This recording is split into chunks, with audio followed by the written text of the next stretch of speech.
So far, no rain for at least the next 4 days. Enjoy it. Go out, get some sun. I'm Brian Leonard with your on point local weather. WQXL Columbia, W264DF. From the Bart Fireset Studio, the solution for keeping you warm this winter. This is 107 The Point. Ooh, I like when you press that one.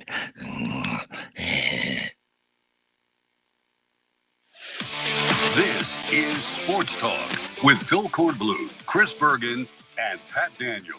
Sports Talk is heard across the state on radio affiliates of the Sports Talk Media Network and is streaming live on SportsTalkSC.com, as well as Twitter, Facebook, and YouTube.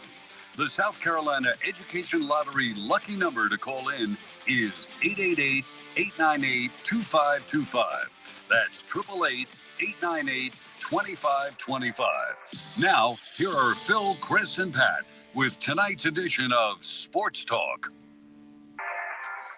Hey everyone, and welcome inside Sports Talk Media Network on a fine Wednesday evening, Hump Day edition of the program. Chris Bergen here in Florence, Pat Daniel back in our Dave & Buster's studios in Columbia, where you can eat, drink, play, and catch the big games all season long at Dave & Buster's in Greenville, Columbia, and Myrtle Beach. And with Corn out of the mix for another night, we've brought in our ace reliever as we say hello to Matt Smith down in Georgetown. If you'd like to be a part of the program, love to get your take on anything that we've touched on thus far, what you'd like to see happen this weekend, 888-898, 2525. Again, 888-898-2525. That's our South Carolina Education Lottery lucky number. Got a dynamite show planned for you tonight. No Mike Morgan this evening. It's for normal on a Wednesday. I'm not so sure I can disagree, but nonetheless, so no Mike Morgan tonight, but we will hear from Jamie Chadwell, head coach at Coastal Carolina, held his weekly press conference a bit earlier today. And Smitty, Jamie already starting to play the disrespect card about Coastal sitting at 6-0, second longest winning streak in FBS football right now, tied with UCLA at 8 straight games. Doesn't think his team is getting the notoriety nor the publicity nor the respect it has earned on the field as they get ready to take on Louisiana Monroe this weekend. Well, he could be right, and it's like he's having to, or the club, Coastal Carolina, is having to earn it all over again. But I'll tell you what, his name is popping up quite a bit. I had just read an article prior to us going on the air where it's from Yahoo Sports outlining some of the job openings out there. Wisconsin, Nebraska, and others, Colorado, Georgia Tech. And Jamie Chadwell's name is attached under the line under Georgia Tech as dream hire, Jamie Chadwell. So that is really striking. So his name continues to churn through that part of the rumor mill on the coaching carousel. But I would say this, and you know how I feel about Coach Chadwell. I mean, I call you off the air to tell you how much I like the way he handles games, his game management, his play calling overall. I've been a fan of that since he was coaching in the Upstate. But I would say this, I would actually push back on one thing. I think Jamie Chadwell is going to land one of those 6-figure jobs with a 7-figure contract. I think that time is nearing fast. And I know Coastal Carolina fans don't want to hear that. No. But can I say, I don't think Georgia Tech and Jamie Chadwell are the right fit. And a name that I think should be attached to that job is Bronco Mendenhall. Bronco Mendenhall recently has said he wants to come back to the college ranks. And here's somebody who had immense success at BYU in a unique situation, goes to Virginia, where, they have stringent academic requirements, and had tremendous success. Ask Tony Elliott how tough that job is. He's finding out right away that you've got to go about it in a different way, build a better mousetrap if you're going to win with the Cavaliers. And a lot of coaches have found that out since George Welsh. It's not an easy place to win. Bronco Mendenhall did just that. And I think he'd be a great fit right back in the Coastal at Georgia Tech. I think, as I said, Jamie Chadwell is the man. He's one of the hottest coaching names. I think he is one of the best coaches overall. I'd swipe him up, hire him tomorrow if I were at a big program. But I'm not convinced Georgia Tech and Jamie Chadwell are the right fit. I just think it's the hot name with the hot job. I think I mentioned they were 6-0. They are actually going for 6-0 to start the season this weekend at Louisiana Monroe. And wouldn't it be interesting if, let's speculate for a moment, Georgia Tech actually hired Jamie Chadwell to bring the spread option that he has made so popular at Coastal back to Georgia Tech, where they've been trying to get rid of the option under Jeff Collins the last 4 years. Yes, but I think as someone that watches it every week, right, Chris, you will say the fans don't react the same way to Coastal's version. You know what? Here's one of the things that you have to admit about fanatics, about the fans of teams. There is something about it. If you are in the shotgun, the fans are okay with it. They're fine with it. You can run anything as long as you're in the shotgun. Once you go under center and run the I like Paul Christ, or go under center and run the option like Paul Johnson, you better win big or they're going to run you out of town. But if you're in the shotgun, you can do whatever you want. Because it looks like everybody else, right? So we'll hear from Jamie Chadwell coming up a little bit later in the program. Chalk Talk tonight. We'll catch up with the coaches, Ellis Johnson and also Chuck Reedy, set to join us. We'll get their take on what they saw from Clemson and South Carolina this past week, and maybe how much Brian Brzee not being available once again for the Tigers may or may not affect them as they go to Boston College. So we'll get into that just after 6:30. Plus, it's an SC Wild night. Major Billy Downer set to join us after 7:30 this evening. We're going to talk deer hunting with him. So looking forward to that subject coming up on the program here this evening. 888-898-2525 if you'd like to be on the show. But a couple of Major League Baseball notes that we should get out of the way to begin with. First off, congrats to the Atlanta Braves. The National League East Division Championship is theirs. They won it last night in a win over Miami. And Smitty, how much does that reporter up in New York who declared the National League East race over, in June, I think it was, said it was over. The Mets were going to win and win going away. How much egg is on his face today? The Braves, they wore those shirts last night. We own the East, and they do. That's 5 in a row for the Braves. It is amazing. It is amazing the way they rebuilt that club. I love everything they've done, and they still have a lot of great pieces. They're obviously, a challenger for the World Series to repeat as World Series champions. And, oftentimes we talk about bringing players through the system. How about Braves fans? How about you celebrate Brian Snitker, somebody that did it the right way as a manager coming up through the system? And you can see that guy knows how to navigate through a season. While the fans run hot and cold, Snitker never gets too high, never gets too low, and he took a lot of flack last year, and he took flack in the middle of the season and early in the season this year, and he did it again. I think it's time you just leave Brian Snitker alone. The guy knows what he's doing.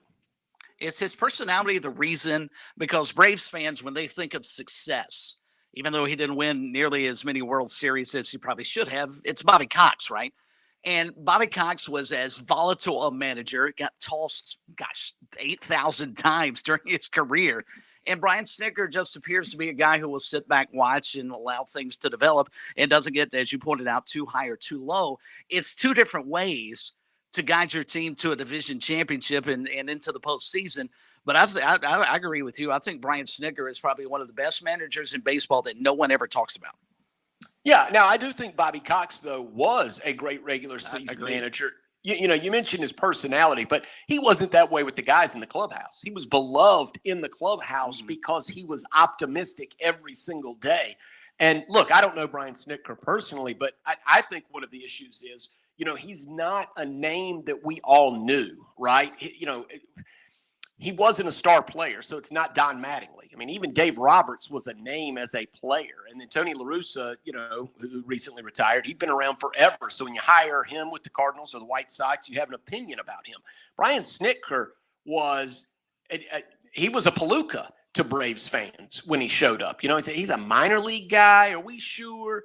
And that's why I'm actually rushing to his defense, because I heard some things, some criticisms of him both last season and this season. And I don't know where it came from, but I think he's in a tougher spot because he wasn't a name that you knew, right? He's just not a big name guy like Joe Torre was with the Yankees, because Joe Torre had been a star player.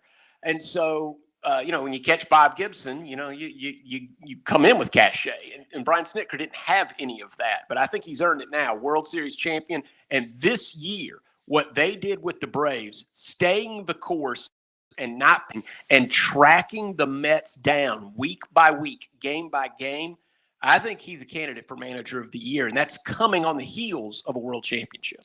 Well, in this stat, if anything else doesn't prove he deserves to be manager of the year, I don't know what would. The Braves are the only team in Major League Baseball that was not swept this season.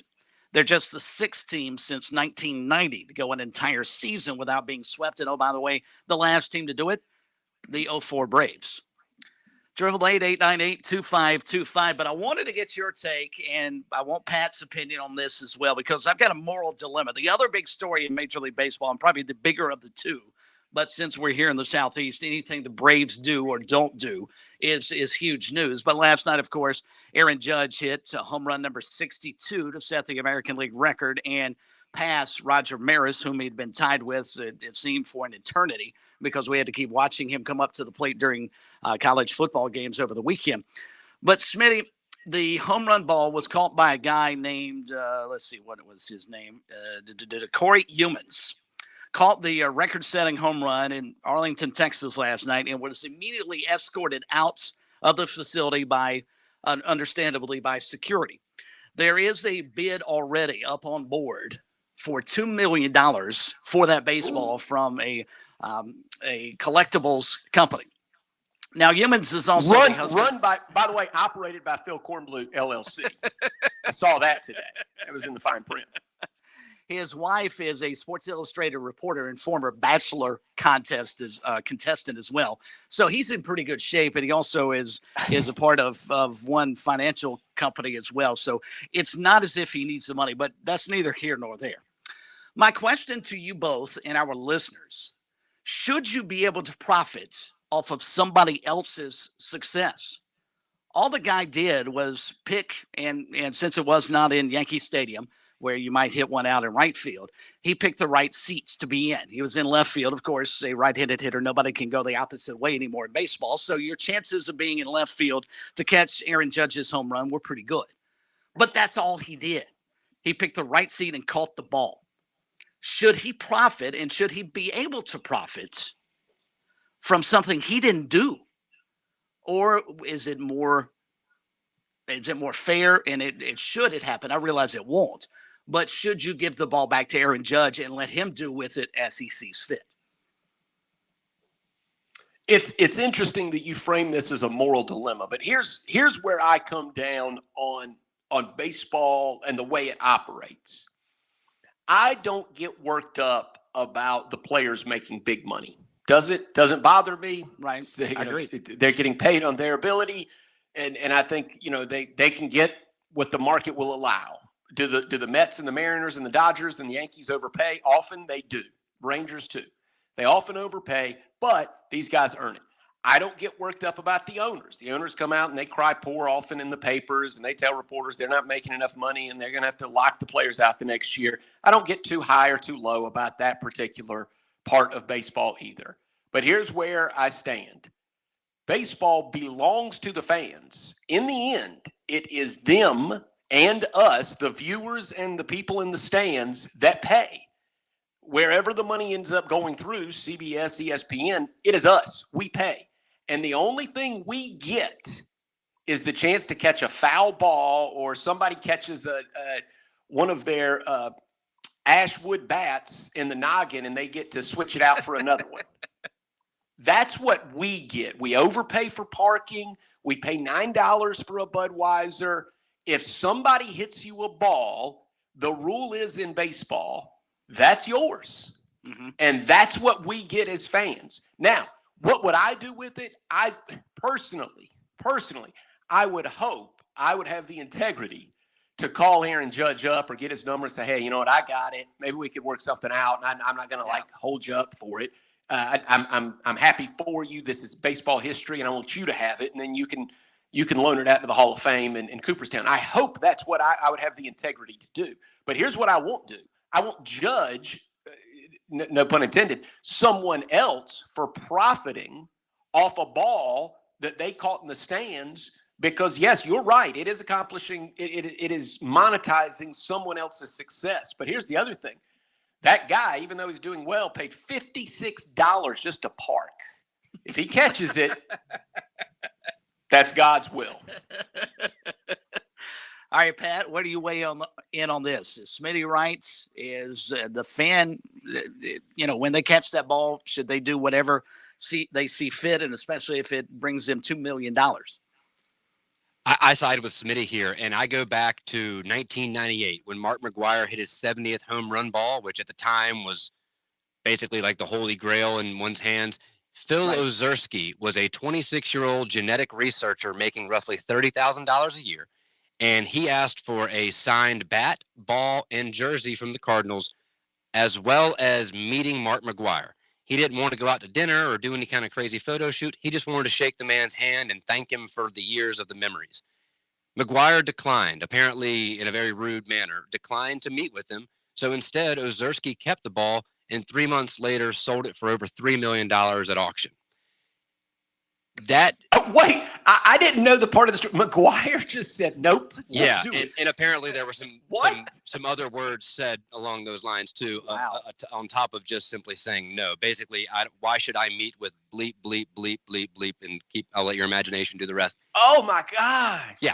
So Ozerski, remember, a guy, he thought he was doing the right thing, what felt morally right in his head. And I think to that, as well as over the years, and I say this somewhat tongue-in-cheek, the amount of money that I have invested since I was a kid. So I'm as a kid, I'm including what my parents spent as well, and then myself as an adult, that I have spent on sporting events, like Smitty talking about $56 just to park, $9 Budweisers, and so forth and so forth. I would just look at it as finally getting a return on my investment. Absolutely. And it is a business decision. That is a life-changing amount of money. I would do the same as Smitty, though, and I would try to reach out to the Yankees, reach out to Aaron Judge, and essentially offer him 50 cents on the dollar. Like, look, man, I want you to have the ball. I don't want to sell it to some random person at auction. I want you to have it. This is your accomplishment. I think you should decide what is done with it, but you got to make it worth my while as well. We could figure out some kind of deal where maybe I get tickets for life or in a good parking spot right outside of Yankee Stadium or some kind of agreement like that. Now, this was a little different because it was not at Yankee Stadium. It was at an away game. So maybe you're not even a fan of the Yankees. But if, as a fan of the game, I would want him to have it, but I would still want some financial compensation for it as well. Absolutely. See, and I don't have, and that's where I sort of waffle back and forth because how I feel and what I say is probably not the same way I would feel in the moment. Because, Smitty, I think you're right. You hit me a baseball, and I caught it in the outfield bleachers, and I realized that I've got history in my hands, and I can sell it for $2 million plus. Let's face it, that's life-changing money. And so if that's what Humans elects to do with it, more power to him. I though wish I were like you two guys, and I could walk up to the Yankees and say, look, I'd just like to meet Aaron Judge. I'd like a jersey and maybe a baseball autographed bat and that type thing. And here's the ball. But, yeah, trying to turn away from $2 million. I'm not going to play this moral supremacist here and that I would never try and sell it. But I think it brings up an interesting question there. And back to, Pat, your point about the guy who caught McGwire's home run. I'd have sold it too. If he's going to be that big a jerk, right? He doesn't deserve to get it back.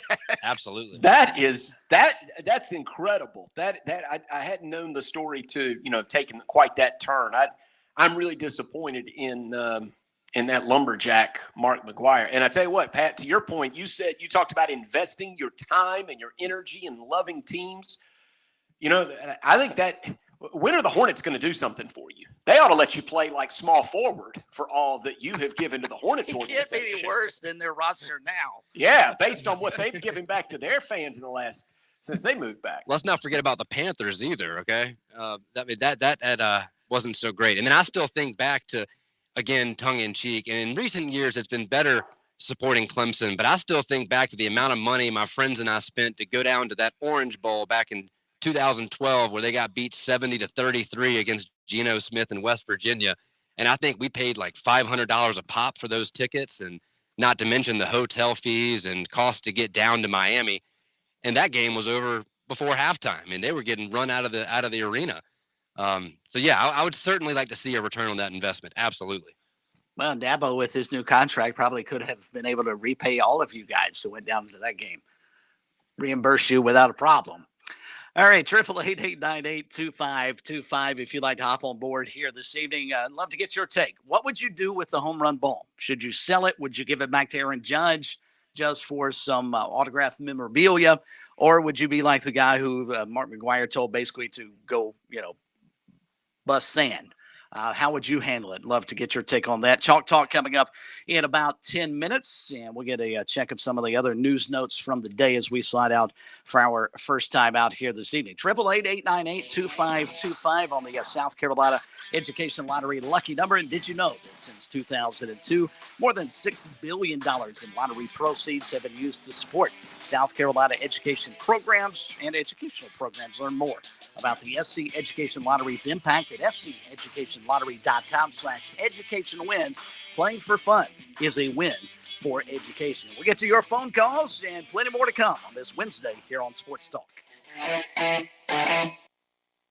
South Carolina's taste buds have spoken, and they're asking for beef. There are more than 7,800 farms raising cattle from pasture to plate in the Palmetto State. So whether it's steaks on the grill before the big game, sirloin medallions plated for date night, or burgers with a family, make sure beef is a part of your playbook this football season. Smoked, grilled, and slow roasted. Find the best way to enjoy your beef at sccattle.org. Beef, it's what's for dinner in South Carolina. Funded by the South Carolina Beef Council, part of the Beef Checkoff program. Think big, life-changing. I'm talking education, inventive, next-level education. Wake up. For 20 years, education has received billions in funding. Where, you ask? Right here, across our state, in your own backyard. Who has done this? Well, if you've ever played the lottery, that would be you. Thank you. The South Carolina Education Lottery. When you play, we all win. When your day calls for some winning, why not watch your favorite football team at Dave & Buster's? We've got massive HD TVs and hundreds of the hottest new games. Sip from our chef-crafted cocktail menu with exclusive drinks such as the Strawberry Watermelon Margarita or Dangerous Waters. Cheer on the team with Cantina Nachos or wings featuring one of our 12 wing flavors. When your day calls for some winning, it's time for Dave & Buster's, where you can watch the games and play the games. Locations in Greenville, Columbia, and Myrtle Beach. I'm attorney Jim Corbett. I love sports, and I've helped people for over 30 years. Contact me at jim@jimcorbettattorney.com when the insurance company won't pay your claim or you have complicated issues. Some other business causes your business to lose money, jim@jimcorbettattorney.com. When you lose a relative and find out you got cut out of a will or don't get what was promised. When you have serious injury, like from a wreck or mishap or on the job, jim@jimcorbettattorney.com. Hey, this is Major Billy Downer with DNR. And coming up tonight at 7:30, another edition of SC Wild on the Sports Talk Radio Network. Your home is where your memories live. It's where you laugh and where you love. We understand the importance of the valuables under your roof, tangible and intangible alike. So no matter what's around the corner, we'll be there, offering you and your family the support that's made Farm Bureau Insurance a trusted name for nearly 70 years. You deserve more. You deserve a promise. Learn more at scfbins.com. Call me, Alex Satterfield, at 803-749-9171 for all of your Midlands insurance needs. In Columbia, South Carolina, game days are our specialty. Whether you're watching the game from inside the stadium or from the big screen at your favorite local spot, the energy remains the same. Craft the perfect fall Saturday in a city where there is plenty of action on and off the field. From tubing and kayaking to Soda City to rooftop restaurants and plenty barbecue. We're ready when you are. Plan your weekend at experiencecolumbiasc.com.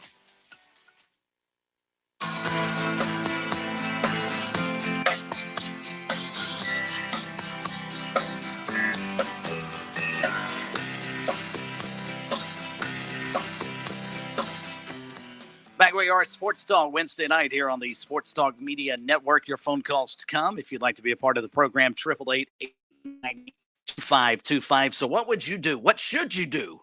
Are they the same question? with the Aaron Judge Bowl. By the way, a couple of news notes before we hit the bottom of the hour. Clemson football players Malcolm Green and Fred Davis, who were involved in that situation with the U.S. Postal Service carrier back in July of last year, they have been accused of racing one another now, according to a report. And they're actually going to be a lawsuit filed in local courts. And we'll get some more details on that perhaps tomorrow, according to Upstate Today SC. On Point Weather is made possible by our friends at Palmetto Citizens Federal Credit Union on 107 The Point. And here's tonight's forecast. Tonight, mostly clear with lows around 52. The rest of the week is going to be amazing. The next few days will hover around the high 70s to low 80s, ending each day in the low 50s. So far, no rain for at least the next 4 days. Enjoy it. Go out. Get some sun. I'm Brian Leonard with your On Point local weather. As an organ donor, your story doesn't have to end. The good in you can live on. In fact, you could save up to 8 lives and restore sight and health for many more. Sign up right now online as an organ, eye, and tissue donor. You'll be happy you did. And just maybe someone else will be happy too. Go to organdonor.gov. It saves lives. U.S. Department of Health and Human Services, Health Resources and Services Administration. With SRN News, I'm Keith Peters reporting the OPEC Plus alliance of oil exporting countries has decided to sharply cut production to support sagging oil prices. The move Wednesday could deal the struggling global economy another blow and raise politically sensitive pump prices for U.S. drivers just ahead of key national elections. Energy ministers meeting at the Vienna headquarters of the OPEC oil cartel cut production by 2 million barrels per day at their first face-to-face meeting since the start of the COVID-19 pandemic. South Korea says North Korea has launched a ballistic missile towards its eastern waters. South Korea's Joint Chiefs of Staff said the launch was made Thursday morning but gave no further details like how far the weapon flew. The launch came 2 days after North Korea fired an intermediate-range missile over Japan for the first time in 5 years in an apparent response to U.S. military drills. This is SRN News. Are you looking for free checking and free savings? Dave Ramsey here, telling you to go see my friends at Palmetto Citizens Federal Credit Union. They're not a mega bank that's so big they lose the ability to treat you like a human being. At Palmetto Citizens, you're not just a number, you're a member. Join today at any of their 14 locations or at palmettocitizens.org. Federally insured by the NCUA. I'm already a big fan of Medicare Blueprint. Tim and his team saved me several $1,000s. They took a look at my health insurance. They helped me get the best possible plan. But not long ago, I reached out when we had a crisis. The big bad insurance company out of nowhere just canceled Mom's medicine for her multiple sclerosis. No warning, 30 years, same med, and just like that, gone. Here's the good news. Medicare Blueprint doesn't work for the insurance companies. They work for you. They're local. Imagine me trying to get this fixed, calling some national toll-free number. Outsourced operators never talk to the same person twice. Medicare Blueprint went to work, helped me get Mom's meds back, and how's this? Even less expensively than we were paying before. Incredible customer service and local. What a great formula. Oh, and it cost me nothing for their services. Nothing. Whether you're on Medicare or not, my mom is, I'm not. Medicare Blueprint helped both of us. Online, it's MedicareBlueprint.com or call them 708-7398. That's 708-7398. Every Friday morning at 9 a.m. on The Point, join me, Chad Jordan, and my co-host Larry Jordan for the Palmetto Real Estate Pros. We'll help you out whether you're looking to buy, sell, or just learn all things real estate every Friday right here at 100.7 The Point. When you're a military veteran with over 40,000 organizations trying to help you, it can be hard to find the right information. That's why AARP brings together valuable resources to help you navigate your options. AARP.org/veterans. With the free veteran employment and fraud prevention resources, caregiving tools, and access to discounts, AARP, on a mission to support veterans. Visit AARP.org/veterans today. Fall is here. The leaves are changing. It's almost time for Halloween.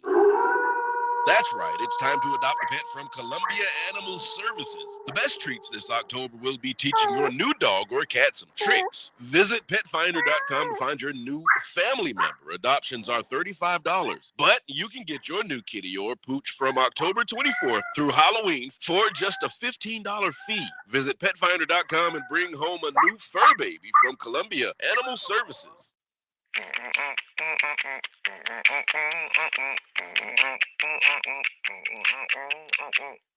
Someone will be right with you.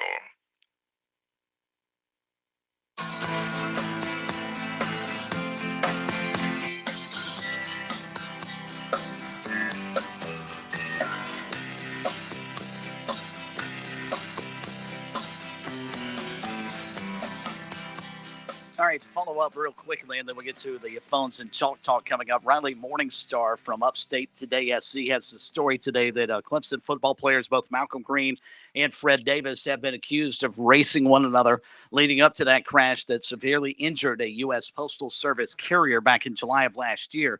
It's a lawsuit that has been filed in an in local court.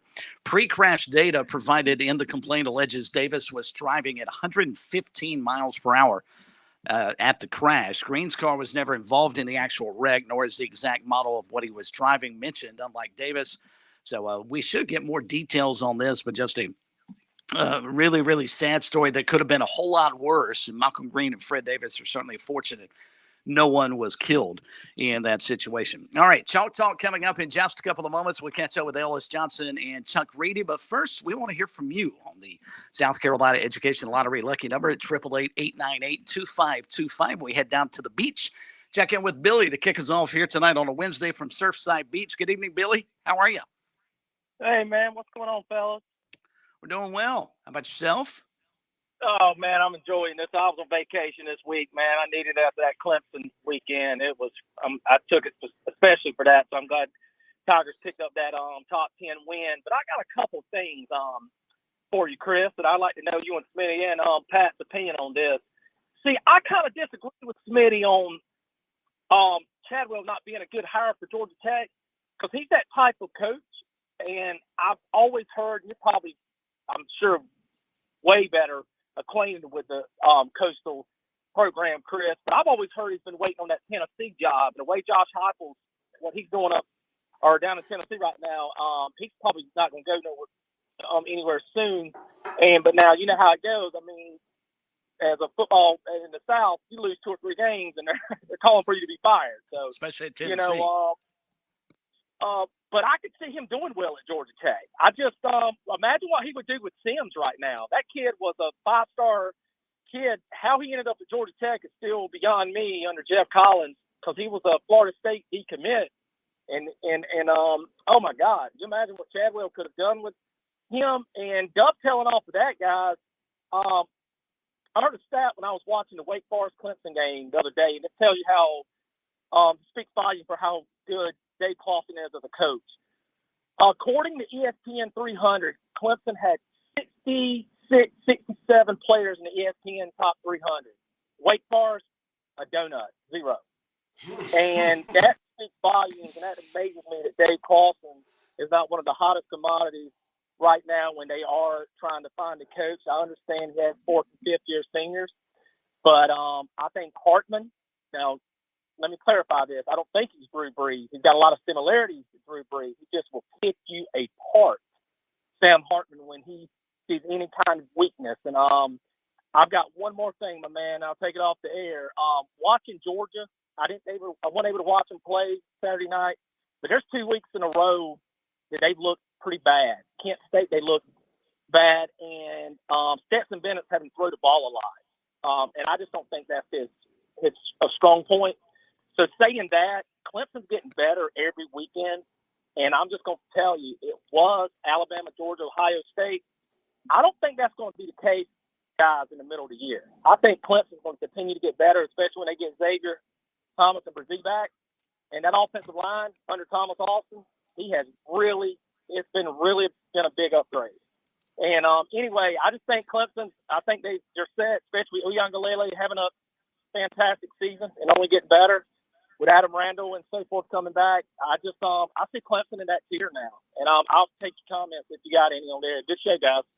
Thanks, Billy. I appreciate the phone call. And quickly to his point about Jamie Chadwell. And one thing about Chadwell and his link to Tennessee, if that actually is a thing. And it's obvious because he's a Tennessee native, went to school at East Tennessee State where he played quarterback. So he's got ties to Tennessee. But I don't know how long Jamie would wait. I think he's happy at Coastal. I really do. I've sort of viewed him, Smitty, as a guy who money doesn't mean a whole lot to him. If his family's happy and they appear to be in Myrtle Beach in the Conway area, I just don't see him sort of pursuing a job. Now, there may come a time, and it may be not necessarily based on the contract that he signs, but there may come a time where he decides, I've done what I can do here at Coastal. I want to see if this offense, the spread option attack, can work at a Power 5 level job. And that might be when he goes. I think it's more him following a challenge than chasing the money. Yeah, I would agree with that from what I know and from those in the know close to the program like yourself. And we get to talk to Jamie Chadwell. And look, I hope this happens sometimes on programs like this in 30-second sound bites. I don't mean to say that Jamie Chadwell wouldn't succeed at Georgia Tech. I was only saying I'd be careful sometimes that you are the hot name and that happens to be a job also in the same region as you. And I don't know that it's the perfect fit. I think Jamie Chadwell, I'll tell you, I think what he does would work almost anywhere, but you have to also think about what type of player you'd be recruiting and what the boosters would be like.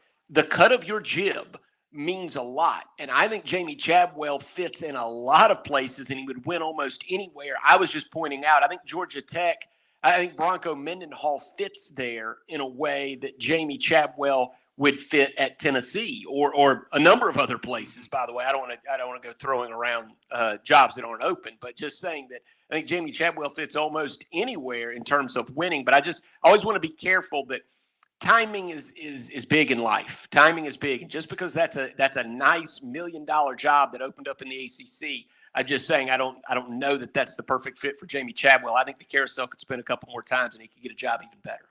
Jamie Chadwell's a terrific coach, but he's Batman and has his Robin in Grayson McCall, who's third nationally in quarterback efficiency. Those guys just don't grow on trees, as we've seen. I mean, as good as DJ Oyunlele has played and Spencer Rattler and anybody else you can throw out, nobody in our state has come close to being as talented and at least achieve on the field as Grayson McCall. And Grayson's going to be gone perhaps this year, certainly probably after next year. So that'll be something to keep an eye on too. What does Jamie do next? Because he's got some upperclassmen that are quarterbacks. He does, it appears, have a suitor in the pipeline, but we just never get to see them play because Grayson never wants to leave the field.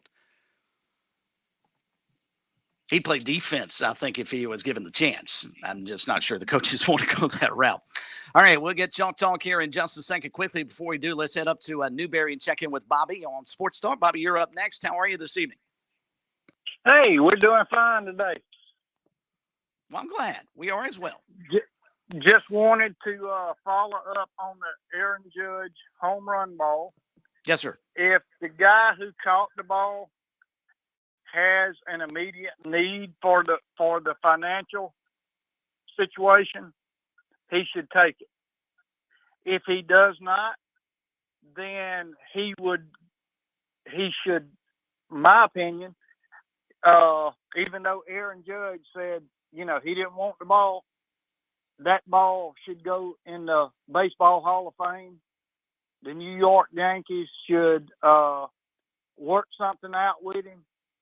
He ROIs with Aaron Judge, and he would make a whole lot more money that way than he would just the cash flow, instant money. No, it's not a bad point. And from what I understand, the gentleman who caught the ball is actually in pretty good financial shape. I'm not going to tell anybody that they should turn down $2 million if it's out there. But, yeah, I totally get your point, Bobby. And I understand that, but at least, you have options.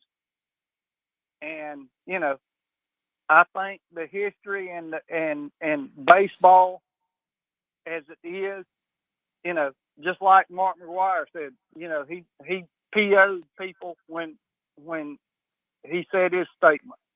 Well, this guy hadn't said that. So they need to sit down and talk and, hey, give the guy free tickets for life and his family free tickets for life, preferential parking, the whole 9 yards, man. I love it. Bobby, thank you. We appreciate the phone call. Thank you. Thank you for what y'all do. Thank you, sir. 888-898-2525. If you'd like to hop on board the South Carolina Education Lottery lucky number, more of your phone calls to come. Give Pat a second to get Ellis Johnson and Chuck Reedy ready for us. And we're going to roll right into some football talk here, Smitty, with the two guys that I think in terms of all the segments we do, this is one of the more entertaining ones because we get a chance to go behind the scenes and find out what former coaches actually think about what current coaches are doing. Yeah, I love that because you're right. They get to watch the football game in a way, through a prism that we often don't. You and I have talked about before about play-by-play, something that we both do. And we talk about we have to follow the ball, and we love working with former coaches who are watching what's going on, the battle in the trenches, guard to guard maybe, and who's being double teamed and what stunts the defense is running. That as a play-by-play man, you've got to move along. And I'm sure most fans are that way, right? I mean, when the ball snapped to Spencer Rattler or DJ Uiagalelei, that's where most football observers' eyes go, and then you watch the play and see if the receiver makes the grab. And you may have missed that, that Clemson or South Carolina needed to keep a tight end on that play to chip a defensive end who was beating the left tackle. And we may not know what's going on right there, but most of the time, that's exactly what a coach is looking at before they glance at where the ball is going. And it's that kind of insight that we get from Ellis Johnson and Chuck Reedy that I love that we can offer here on Sports Talk, because they're going to tell us how you prep teams for the circumstances that Kentucky and South Carolina and Clemson and Boston College find themselves in, right? And both guys, and you bring up a great point about play-by-play. The game is actually played away from the football, especially basketball, and that's the negative of what we do. By the way, Dabo Swinney meeting with the media coming off the practice field tonight. He says the civil suit against Malcolm Green and Fred Davis does not change their status with the team, says no one is surprised by the lawsuit, saying, quote, somebody almost lost their life. They are really fortunate that the lady involved survived because she's got a lot of challenges. Anything else breaks from Dabo over the next little bit, we will pass that along. But it is time for Chalk Talk as we sit down and visit with Ellis Johnson and also Chuck Reedy.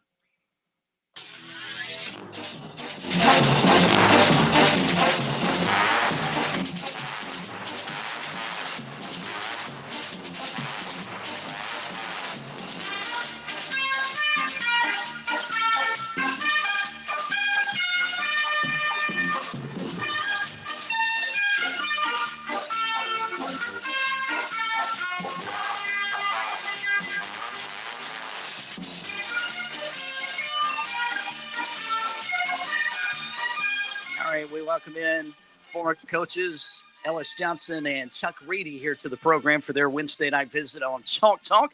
Coach Johnson, how are you this evening? I'm doing fine. Thank you. You're quite welcome. We appreciate your time. And Coach Reedy, how about yourself? How are things? Doing great. Thank you. Did you survive the hurricane over the weekend? Oh, yeah, we did. Lost power for a little bit, but other than that, everything was good. Oh, my goodness. Well, we're glad to hear you guys were safe. And Coach Johnson, let's start with you. What did you see from Clemson's defense against NC State? Dabo Swinney said probably their best performance of the season. Would you agree with his assessment? I think so. They've still got some youth at corner. They've got some guys, I think, out in the secondary, older guys, safeties, or whatever.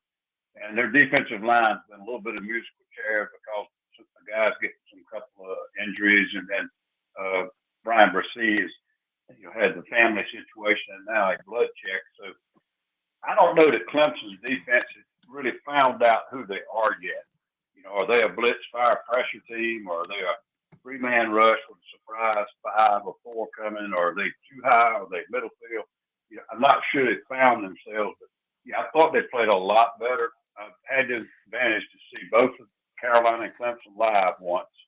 And now I've got to see both games on TV in totality, so I guess I got a little better picture for them. The problem they've got right now is they're having too many what I consider situational breakdowns. You know, 3rd and 8, and they give up a 7-yard scramble, and the 4th one they get it on a run, and then they get a PI, and then they get another PI in the same drive, and they all lead to touchdowns or points. NC State came out the second half. One series, I think they went 8 or 9 passes in a row. Well, why do they do that? Because they see what Clemson's struggling with. So, yeah, they've got some things that they're still, I don't think that they really know who they are, their complete defense yet, but they made a lot of progress, and they did it against a really good football team. You mentioned the absence of Brian Brzee not playing against NC State. He's already ruled out for Saturday's road trip at Boston College. How much do they miss him? And in your mind, were they able to make up for the lack of having him in the lineup against NC State? Well, I'm sure they miss him a lot, and it may be some leadership and locker room things too that it affects.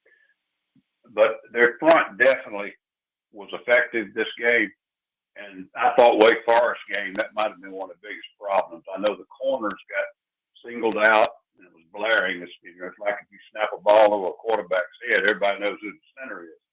But the corners were getting beat on these one-on-one routes. But I think a lot of the problem is they weren't getting pressure on the quarterback. And they did the other night, and they controlled the running game. I don't think they hit 50 yards rushing. So they're missing. I'm sure they do, a player of that caliber. And you never know how they're missing. It may not be game game productions. I know a lot of our fans at Carolina would talk about Clowney, talk about Melvin, talk about some other guys that all stats. We went on the practice field every day. Cliff Washburn and Travian Robinson and guys like that were the ones that put the atmosphere and the attitude and everything to work. So, yeah, losing a guy like Brzee can be an effect in a lot of ways. Yep, this is Chalk Talk with Ellis Johnson and Chuck Reedy. And Coach Reedy, I had a question for you about Clemson, because this is a team that is now coming down from some highs. The matchup against Wake Forest, that was the defending Atlantic Division champion. That was easy to motivate for. NC State, top 10 team coming into Death Valley. That's easy to motivate for. Now you've got that trip to quiet Chestnut Hill. So as a coach this week, knowing there's a chance for a letdown, how do you start to motivate? How do you stay on top of them to keep that energy up? Well, it's a lot easier to be hard on them after a win, and that was one thing Coach Ford did a really good job of when we were at Clemson. He'd be really tough on them after a big win, and and I'm sure Dabo's the same way. I mean, I'm sure they really pushed them hard this week. The thing that Clemson's that's what they've got to deal with the rest of the way. I mean, probably the two toughest games on their schedule were the last 2 weeks. And, they've got, 7 more games that they're going to be, probably heavy favorites in all of them. And, they've just got to avoid, a letdown and avoid one of those games. They've had them in the past. And they've got to try to avoid that. And it's hard to get up. We always felt like, you could get up 3, 4, 5 times maybe a year, for a game like NC State or a game like Wake. But, you're going to have games, like Georgia had the other night where, you're not going to play your best. And, you've just got to find a way to survive those. And that's what this will be. That's what this will be this week for Clemson, and they're going to have a lot more like that the rest of the season. John, let's transition over to South Carolina. They obviously have a huge game this weekend at Kentucky. We'll get your take on that in just a couple of moments. But what you've seen over the last 2 weeks, their blowout wins of Charlotte and SC State, can you take much from that from an offensive perspective? They were able to run the football. Rattler was pretty solid for the most part. How much do you think they improved that offense in the past 2 weeks that may help them Saturday up in Lexington? Well, I think they did what they needed to do the last 2 weeks. And, we've addressed this before. They need to go out and try to be a balanced offense, try to be able to run the football, try to get some kind of identity. But I don't put much stock at all in the last 2 weeks as far as what kind of football team they are. I've seen where they think they're playing really well. Well, they played really well against two teams that weren't very good and two teams they should have beat, and they did. But all I can go back on is they played two SEC teams and they didn't play very well. I want to see how they play against the SEC teams. Let's see how they play this week against Kentucky. Now, if they come out and they run for 150, 200 yards and Rattler doesn't throw any interceptions and they protect and do all those things, then yeah, you can say, hey, they're getting better. But I wouldn't jump to any conclusions based on what they did against Charlotte and South Carolina State. Ellis, on the flip side, defensively, did you see some improvements from the Gamecocks enough where you think they might be able to slow down Kentucky and Will Levis on Saturday? I almost, respond the same way Chuck did, of course, on a different subject, but I don't think South Carolina can measure where they are by what they did against these last two opponents. That being said, I thought they really looked a lot better. They're on the same page. They're not making as many mistakes that could cost them a ball game, but I'm not sure some of the dynamic plays they made during these games, can they make them against players on their own level? So I think it remains to be seen. The biggest thing about the defense, and I sound like I'm coaching there because I keep crying about it, but they don't have all their guys. And hopefully they'll get some of them back. They lost two of their best players who will not get them back. And I've talked to some people last week or two, and they're over there a lot. And I didn't realize the linebacker they lost, Mo Cobb, I think is his name. And they just said he was such an influence. I mentioned a little while ago how certain players influence your locker room and your practice atmosphere. And they may not have all that production or flashiness on the game field. Sometimes they do. But it's not always that. They affect the football team. And they lost a really, really physical linebacker that was very important to them. So we'll see. And again, agreeing with Chuck on a different subject, but the same analysis. They're going to feel a little bit better. Offensive line, Kentucky is not what Kentucky has had. That used to be one of their kind of consistent factors, but it's not this year. They're struggling a little bit. It's causing the quarterback to get hit a lot. He's a really talented player. I've heard he's going to be right one of the worst, one or two or three guys picked in the NFL, but he's being made to give away some games right now. The two mistakes he made last week were just critical. And if South Carolina can somehow get some pressure on that guy, they may have a chance. But to do that, they're going to have to control a pretty good running back tandem. And when Kentucky got Rodriguez back, it put a lot of balance in their offense, a lot of rushing attack. And I think they lost the ball game the other night at Ole Miss. I predicted them to lose, but after the game was over, I think the best team lost the football game. So Kentucky is, I think, going to be a whole lot different challenge than what South Carolina's seen the last 2 weeks. Coach Reedy, we've only got about 2 minutes for your answer on this, and I know you don't have enough time for this one, but Ellis is talking about the point of attack in the trenches there. From what you've seen with South Carolina's offensive line, are there problems there correctable, or is Spencer Rattler just going to be thrown off his back foot the rest of the season? Well,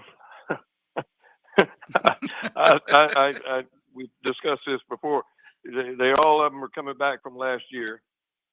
They had problems last year. They've had problems this year. So I don't know that you're going to correct them in a week or two. They can get better, but it is what it is. And, so I guess the answer to that question is I don't know how much better they can get. Ellis Johnson, Chuck Reedy with us every Wednesday for Chalk Talk. We get a former coach's perspective on offense and on defense to chat about what the current coaches are trying to do. Guys, great catching back up with you. I know Phil hates missing this segment, but we appreciate you guys jumping on board. Y'all have a great weekend. We'll talk to you next week. Thank you. Thanks, guys. Always fun. Yes, sir. Thank you. It's Ellis Johnson and Chuck Reedy, who know a thing or two about slinging it around and trying to stop people from slinging it around. And Smitty, they're so spot on. And Chuck is you can tell it almost he doesn't want to just say that the South Carolina offense is awful. But what he said, I think, resonates. It is what it is. It's not going to get any better, I don't think, at this point in time.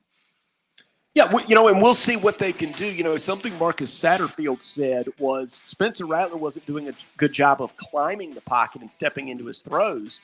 And let's all watch that together this weekend against Kentucky. Is he able to climb the pocket and get some protection and hit Antoine Wells and Jalen Brooks downfield?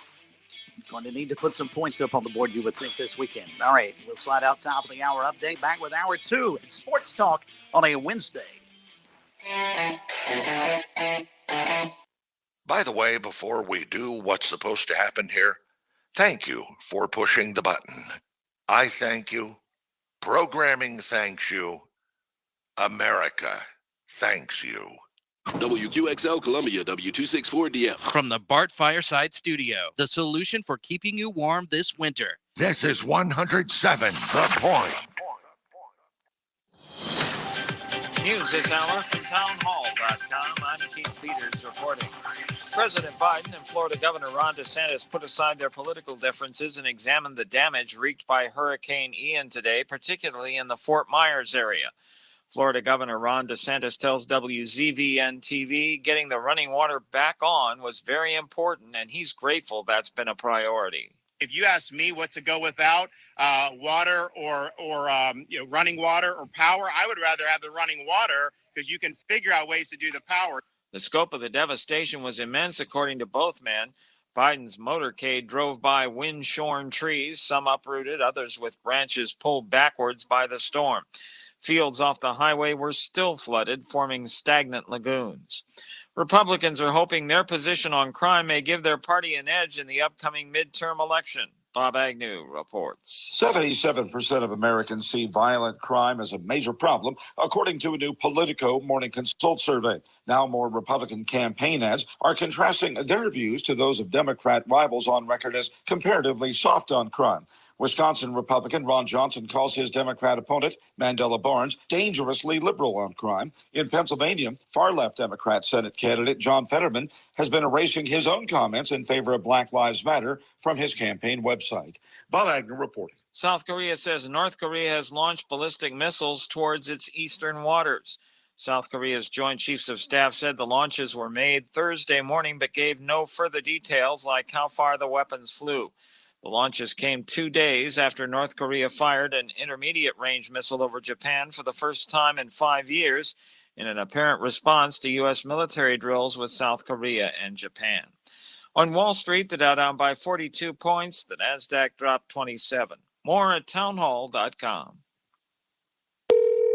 Hello? Hey, stranger. Oh, hi. Thank goodness it's you. I was afraid to answer the phone. Why? What's up? The credit card companies are after me. They want me to make payments, and the calls never stop. Ouch. Been there before, but I got help from Trinity Debt Management. Trinity? Yeah, I called, and right away, Trinity contacted my creditors and got my interest rates cut in half. They ended all the late fees and over-limit charges, and they stopped those annoying phone calls. Bet that was a relief. Yep. Then they put me on a plan that consolidated my bills into one easy monthly payment. That way, I paid off my debt fast while saving thousands. Nice. Trinity even showed me how to plan and meet a monthly budget. So now I'm debt-free for keeps. Wow. Do you still have their number? Sure. Here, write this down and call 1-800-990-6976. Can you repeat that? 1-800-990-6976. That's 1-800-990-6976. Oregon could have its first Republican governor since 1982, according to a new poll, as residents of the deep blue state grapple with crime, drugs, and quality of life issues, particularly in cities. More details from correspondent Bernie Bennett. Republican gubernatorial candidate and former member of the State House of Representatives Christine Drazan led her opponent, former Democratic Speaker of the Oregon House of Representatives Tina Kotek, by 2 points in a recent Emerson College poll. Democrats currently dominate the Oregon legislature, and President Biden won the state by a 16-point margin in 2020, with the state's most populous city, Portland, widely viewed as one of the most left-wing places in the country. Drazan polled at 36% compared to Kotek's 34%, while independent candidate Betsy Johnson pulled in 19% of the vote in the new poll. Bernie Bennett reporting. California water agencies that rely on the parched Colorado River say they're willing to cut their use by about 1/10. News and analysis at townhall.com. I'm Keith Peters reporting. On Point Weather is made possible by our friends at Palmetto Citizens Federal Credit Union on 107 The Point. And here's tonight's forecast. Tonight, mostly clear with lows around 52. The rest of the week is going to be amazing. The next few days will hover around the high 70s to low 80s, ending each day in the low 50s. So far, no rain for at least the next 4 days. Enjoy it. Go out. Get some sun. I'm Brian Leonard with your On Point local weather. WQXL Columbia, W264DF. From the Bart Fireside Studio, the solution for keeping you warm this winter. This is 107 The Point. Ooh, you shouldn't have pressed that button. Oh. Now you get this.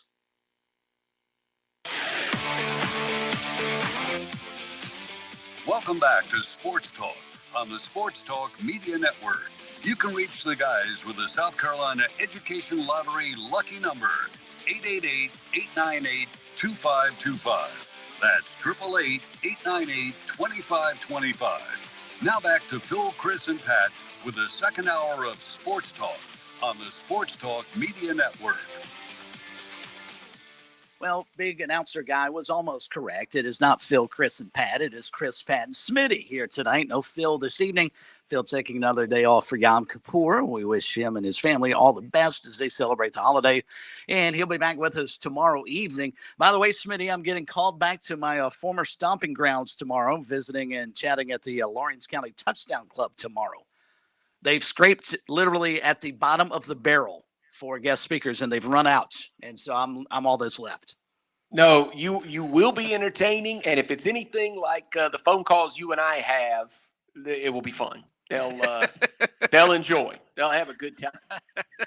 Only problem is it's a family function, so some of the stuff you and I chat about. Oh, they'll get PG-13, Chris Bergen, right? But looking forward to being back up there. That was the birthplace of my radio career. And I've got a great story. I don't want to give it away, but I almost had my radio broadcast career end about as quickly as it started up there because of Lawrence High School football. And remind me tomorrow night, Pat, and I'll relay that story after I tell it to the Lawrence County Touchdown Club folks. But, yeah, it pays. All I can say is it pays as a play-by-play announcer to keep an eye on the field at all times. And I'll leave it at that. Not what Bobby Wagner had to deal with the other night on Monday Night Football, but, a circumstance where you had one left-handed player and one right-handed player, and we'll go from there.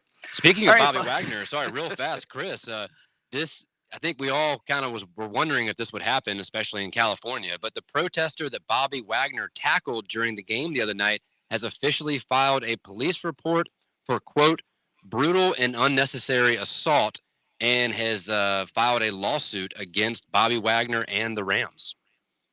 I hope, and my fear is it's California, so it won't, but I hope whomever presides over that lawsuit laughs it out of court and then requires the idiots who ran out on the field to pay all of Bobby Wagner's court fees as well. I just look as a Rams fan, I just want to see Bobby Wagner make that play against Deebo Samuel next time. Understand? Yeah, I'm not sure he would have had being able to zero in and radar in on Deebo Samuel the way he was that gender reveal. Yeah, well, now, wait a minute. Pat just said protester. Was he protesting something? Was he protesting? Okay. Yeah, some kind of animal rights protest or something. But I didn't realize that. I thought I saw the red powder, or was that blood? I don't know. I didn't see the full footage. I don't know. Well, it looked like it was pink, and I thought for sure he thought this would be a great way to reveal that I'll be having a daughter in 9 months. Instead, he forgot, if I run out on this field, I may not see tomorrow. And unfortunately for him, he got up because Wagner didn't take him and cut him in half. Became close. Yeah, that's right. This should be tossed out of court. He was trespassing. It's very dangerous. By the way, they just had a riot at a soccer game in Indonesia, and people died. So you know what? It can be a dangerous place. The security's on high alert, and it has been a rule as long as I've I've heard about it as long as I've seen this. You know, you come out onto the field of play against NFL players, or you jump in there when Goldberg's wrestling Stone Cold Steve Austin, you get what you get. So I'd stay away. I will say it until I'm blue in the face. Stay off the field. You have no business being on the field, and there's another reason why you should never go on the field, college, high school, or pro, and especially the NFL, because those guys are bigger, faster, and stronger than you'll ever be. Absolutely, and the Rams had a right tackle that had no business on the field, and I don't know how he got out there. I wonder if that was a protester playing right tackle. Hey, you block all night. Now, what about if the band goes on the field? What are your feelings there? They get what they get, like Stanford Cow. Right. You Exactly. know, The band is on the field. Smitty, if you can't tell, folks, is a disgruntled Los Angeles Rams fan. Right. Well, I'm not too disgruntled. We just won the Super Bowl. I'm disgruntled that they've played so poorly against the 49ers the last couple of seasons. That stings a little bit. Understand. All right, 888-898-2525. If you'd like to join us again, Phil out tonight. He'll be back with us tomorrow. We've got SC Wild. It's an SC Wild night. Major Billy Downer coming up at the bottom of the hour. We're going to talk deer hunting. So if you're a deer hunter out there and would like to ask a question of Major Downer, just let us know. We'll be more than happy to let you pass that along to him. Coming up this weekend, though, in addition to South Carolina at Kentucky, and, of course, Clemson going up to Boston College, the other FBS program in our state also on the road. As Coastal Carolina heads back out, they'll be at Louisiana Monroe on Saturday night to take on the Warhawks in the Battle in Terry Bowden's. This will be Coastal's opportunity to get to 6-0 for a third consecutive season. With that said, though, Jamie Chadwell still feels his team is not getting the respect it has earned in his mind on the field. So earlier today, he took to the microphone during his weekly press conference to chat about this weekend and where his team stands right now, sitting at 5-0 and atop the East Division standings in the Sun Belt. You know, after watching our video and, from last week, there's some good things that we did.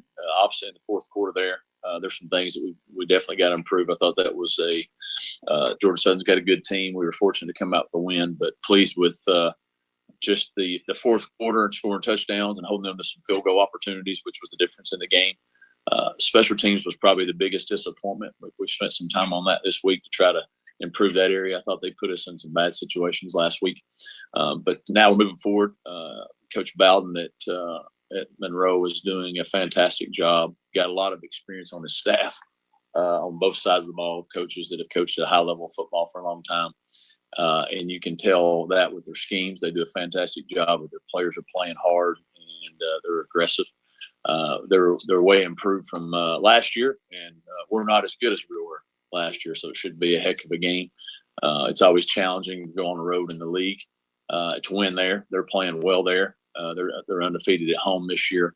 It's a tough place to play, so we'll have our work cut out for us. Our guys have had a couple of good days of practice so far. Just trying to get work on the things that we need to correct so we can go, be our best on Saturday.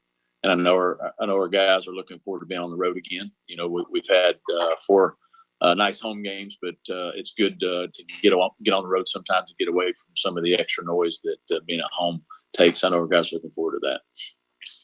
Jamie, yesterday, Coach Bowden had some really nice things to say about you personally and, of course, the job you've done here. What's it mean when you get a coach like that that's been at the highest level and done what he's done and come from the family he comes from, high praise on what you've done in just a small amount of time you've been here at Coastal, and, of course, what you did down in Charleston? Well, I didn't see much of what he said, so I guess he's trying to butter me up, huh? So, one, means a lot come from him. He's obviously been around a lot of football. He's obviously comes from arguably the greatest football family, that existed in college football. And so anytime that you get recognition from a fellow coach about your team and how hard they play and things of that nature, or whatever you might have said, that means a lot. And so still want to beat him, though. So. You talked about special teams. What in particular were you most concerned about in terms of trying to correct those issues and make sure that they don't come back to haunt you this weekend? Well, we're not kicking the ball very well right now. If you look, we missed a field goal. Our punting's not been very good, and then even our kickoffs, we kicked one out of bounds. We had some kicks that weren't great, so we're not kicking the ball very well. And what I mean by that is where it needs to go. Sometimes you miss kicks, but where we need to kick the ball. So just getting our young guys' confidence back a little bit. And then Matthew McDoon made a mistake catching the ball, had his knee on the ground, little things of that nature. I'm not, obviously he's just trying to make a play, but just cleaning up some of that stuff. And then we had some just missed assignments that we hadn't had to that point. And so just trying to clean that up so we don't, our whole thing is don't let Coastal beat Coastal. If somebody beats us, they beat us. And I thought last week we beat ourselves in a lot of situations. So really trying to improve that. You feel Grayson's getting more comfortable from a sense where he's getting more confident. I know a couple of weeks ago we talked about maybe the confidence level wasn't where it's been because of the struggles of not being in spring and through the fall. Do you feel like that's getting better? I do. I mean, I think the last 2 weeks he's probably played the best that he's played this season. Does not seem to be any issues with his shoulder. I think he's gaining more confidence in the players around him. I think he's gaining more confidence in the offensive line. There's been some challenges, throughout the year so far. But I think he's matured enough to where he's handled those on the sideline. He's not gotten discouraged. Maybe earlier in the year he was trying to do too much. And I think he's letting the game come to him now, like he's always has been, instead of trying to press too much and really trusting the players to make some plays. And they've been doing that for him. I think he's playing, at a high level right now. After the win, you mentioned Wednesdays you guys work on the 2-minute drill. Has that turned into like the favorite day for the team at practice after a couple of these dramatic? Yeah, you know what? I don't know if they have it. Their probably favorite day is probably Thursday because they know practice is about over and getting ready to play. But each and every day you have certain things that you try to work to hopefully put yourself in position if it comes up. And Wednesday's been that day for us from a 2-minute. I think probably other people do it other days. But we'll have that competition again today, so we'll be anxious to see how we do. Coach, after Saturday's game, Grayson said, doesn't feel like this timeout respects this program. I apologize if you already answered this question, but do you feel that as well? I mean, do you see that as a coach? Well, we're not stupid. We've heard that, hey, you won because of COVID, you won because of this, you won because of that. We get a lot of excuses for why we're winning instead of saying, hey, y'all are a pretty good team, pretty good program. Our players hear that. And playing this game, you're never going to win them all, but you hope that the way you play, you earn respect from your fellow teams and coaches. And I think our players have probably heard that and they're sick and tired of hearing that, so the only way you go get respect, you go earn it, and I think our guys have that sort of that mindset to do that is that because every time something positive happens in our program, there's an excuse behind it, why it happened for us. And so I think our guys are used to that, but also I think they use that as some motivation too.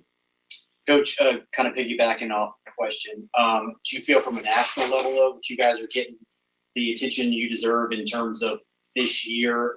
And where I'm going with this is a couple of people have got you guys penciled in as the top G5 program if you guys continue to win. I mean, that says a lot given that the top G5 program will probably end up with the Cotton Bowl.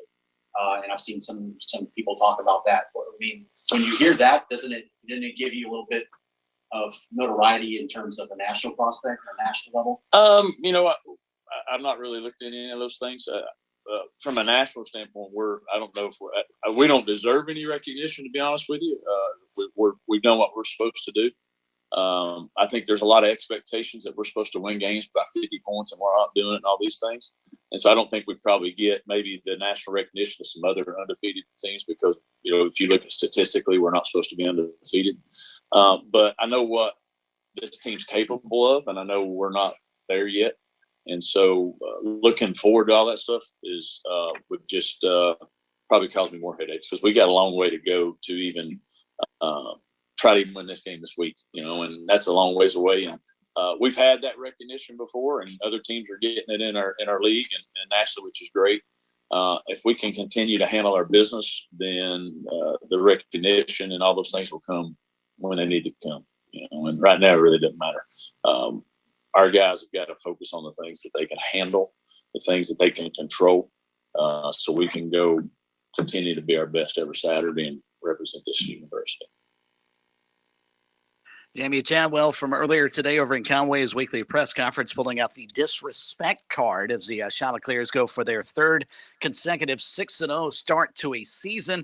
They'll be on the road at Louisiana Monroe on Saturday night, and they take in with them Grayson McCall and his numbers, third nationally in quarterback efficiency, 14 touchdown passes and just one INT. So, Pat, I don't know where I've never heard anybody saying that Coastal wins and shouldn't win. I think a lot of folks believe they're a pretty solid program now, and I think they win another game or two, they're going to be in the top 25. And look, I get it. It's a coach's job to pump up your team, and you give them added motivation of being quote unquote disrespected. That's a great tool. But let's take a look at Coastal's 2022 opponents so far. You beat Army, who's 1-3, Gardner Webb 1-4, Buffalo 2-3, Georgia State 1-4, Georgia Southern 3-2 for a combined record of 8-16. Mm-hmm. To this point, Coastal has avoided the 3 or 4 Sunbelt teams who have beaten they have avoided 3 of the 4 Sunbelt teams who have beaten Power 5 opponents this season. They've yet to play App State. They will later this year, but they've yet to play App State, who of course won at A&M. They have not played Marshall, who beat Notre Dame. They have not played Old Dominion, who beat Virginia Tech. They did just beat Georgia Southern, who of course beat Nebraska, which led to them firing Scott Frost. Long story short of what I'm getting at here is Phil will like this. As Aaron Rodgers told Packers fans famously a couple of seasons ago, relax. Just be patient. Do what you have to do. Beat some of these better teams upcoming on your schedule, and you'll start getting some of the national attention that you want. But to this point, I would agree with the voters. I don't think you do deserve to be ranked yet. Yes, you're undefeated, but your schedule, the strength of the schedule to this point is leaving something on the table. And it's going to go up exponentially after this weekend because they get Old Dominion, a team you pointed out, next Saturday for homecoming, a week off, and then they go to Marshall, and then they come back on a Thursday night after playing at Marshall to host Appalachian State. You'll know everything you need to know about Coastal Carolina football when we reconvene on November 4th for a Football Friday. You'll know exactly where they are because that is going to be the tail of the tape for them, even with Virginia and James Madison still to come at the end of the year. And, Smitty, the way it looks, that Virginia trip may be less difficult than the trip to James Madison the following weekend for them. Yeah, James Madison, that's a bear. And the trip to Marshall, as you mentioned, and App State at home. Look, as Pat said, the meat of the schedule is still coming up, and I'm okay with Coach Chadwell, as Pat pointed out at the opener. I'm okay with this though because this is a coach's job. A coach he goes out and advocates for his club. The only thing I would agree with Jamie Chadwell on that and push back against Pat laying out the teams going 8-16 on their schedule so far. You have to admit. Coastal's in a position where they have to start over every year to earn that respect. Yeah. There's plenty of teams. 7 teams just dropped out of the top 25. Well, they were there without doing anything. They were just there because of the name on their jersey and the logo on their helmet. Mm-hmm. And then they got their tails cracked a couple of times, and then they went down, and now the more deserving teams are in the top 25.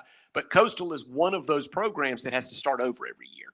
You have to do it again and prove yourself over and over and over and do it year after year, and you have to start from zero each time. Oklahoma started in the top 10. Now they're out of the top 25. Why? Because they have Sooners across the jersey, and they recruited a lot of good players. They hadn't done anything. They were a really elite program, and I think that is the kind of thing that rubs Jamie Chadwell the wrong way. Is why do I have to start over? I've won about what does he won about 14 in a row? They've won regular 8 season games. Yeah, they've won, including the bowl, they've won 8, which is the second straight. Longest. Yeah, 8 consecutive, which is I guess he feels like. Yeah, I guess he feels like some of the hay they put in the barn last year should count for something. They've built a program, and that part's fair. And what Pat pointed out about the teams they've played so far is also fair. Well, and that's the crux of the matter with regards to the G5, and why I think every coach at that level is excited about the expansion of the playoffs. Whereas every coach at the Power 5 level, maybe not so much, because they realize some of those spots are going to have to go to the Coastals and the Cincinnatis and the UCFs of the world. All right, quick timeout. We'll come back. We do have some recruiting to pass along to you from our good friends at Seawells, a couple of other news notes, and then we'll set the table for an SC Wild eventer with Major Billy Downer. He's set to join us just after 7:30 tonight here on Sports Talk. South Carolina's taste buds have spoken, and they're asking for beef. There are more than 7,800 farms raising cattle from pasture to plate in the Palmetto State. So whether it's steaks on the grill before the big game, sirloin medallions plated for date night, or burgers with a family, make sure beef is a part of your playbook this football season. Smoked, grilled, and slow roasted. Find the best way to enjoy your beef at sccattle.org. Beef, it's what's for dinner in South Carolina. Funded by the South Carolina Beef Council, part of the Beef Checkoff Program. If an insurance company is there to sell you insurance, shouldn't it also be there to service it with real people? At Farm Bureau Insurance, we're here to help with experienced agents ready to provide personal service when you need it most. Call today for your free no-obligation review for auto, home, and life insurance that's custom-tailored just for you. Whether it's home, auto, or life insurance, Buddy Bridges and Farm Bureau Insurance have the right policy for you. Call Buddy today in Lawrence County at 864-923-2174. South Carolina Farm Bureau Mutual Insurance Company, Southern Farm Bureau Casualty Insurance Company, Southern Farm Bureau Life Insurance Company, Jackson, Mississippi. Life. It has its ups and downs. Sometimes it's little things like hitting every red light or dropping your cell phone. Maybe it's the bills, rent, or pressure at work. But when it comes to the South Carolina Education Lottery, you should never feel like playing will solve everything. The lottery is a game. It's played for fun. So set a dollar amount. Expect not to win and make sure responsibilities, family, friends, and work come first. Visit playresponsiblysc.com. Hi, this is Major Billy Downer with DNR. And coming up tonight at 7:30, another edition of SC Wild on the Sports Talk Radio Network. Show your team pride wherever you go with Founders Federal Credit Union's collegiate debit cards. Get your University of South Carolina and Clemson University debit cards at any Founders office or by calling 1-800-845-1614. Plus, our debit cards are digital wallet ready, so you can pay however you please. Not a member? Visit relaxjoinfounders.com or one of our 37 convenient locations to see if you qualify for membership. Terms and conditions apply. Founders Federal Credit Union is federally insured by NCUA. When your day calls for some winning, why not watch your favorite football team at Dave & Buster's? We've got massive HD TVs and hundreds of the hottest new games. Sip from our chef-crafted cocktail menu with exclusive drinks such as the Strawberry Watermelon Margarita or Dangerous Waters. Cheer on the team with Cantina Nachos or wings featuring one of our 12 wing flavors. When your day calls for some winning, it's time for Dave & Buster's, where you can watch the games and play the games. Locations in Greenville, Columbia, and Myrtle Beach. We're with Major Billy Downer of DNR. Major, it's always a good time for folks to remember to get those licenses renewed. Doesn't matter what time of the year, it's always a season end, whether it's fishing or hunting. Make sure you check your licenses, make sure they're up to date. If you need a hunting or fishing license, you may go to www.dnr.sc.gov to purchase your license online or to any local licensed vendor in your local area. And don't forget to join us for SC Wild from DNR with Major Billy Downer on Sports Talk on the Sports Talk Media Network.